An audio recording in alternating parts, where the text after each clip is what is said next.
ఇంట్లో దోస పిండి లేకపోయినా మీకు ఎప్పుడైనా నాలాగా దోస తినాలనిపించింది అనుకోండి, ఇలా ఒకసారి ట్రై చేయండి. చాలా హెల్తీగా ఉంటుంది. అండ్ ఈరోజు నేను రాగి దోస అది కూడా ఇన్స్టాంట్గా ఎలా చేసుకోవాలనేది షేర్ చేస్తున్నాను. అందుకోసం మనకు కావాల్సింది 1 కప్ రాగి పిండి, 2 టేబుల్ స్పూన్ ఉప్మా రవ్వ అండ్ అలాగే మజ్జిగ. వీటన్నిటిని బాగా మిక్స్ చేసుకొని దోస కన్సిస్టెన్సీ వచ్చేలాగా ఇలా ఉండాలన్నమాట.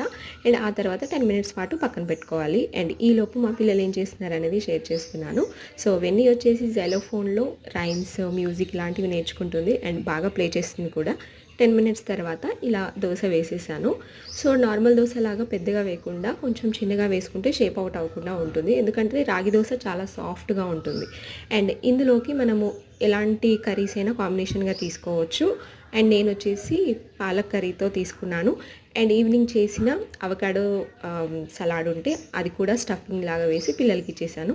సో చాలా టేస్టీగా ఉంటుంది. అండ్ ఒకసారి ట్రై చేయండి. అండ్ హెల్దీ కూడా. సో వీడియో నచ్చితే లైక్ చేయండి.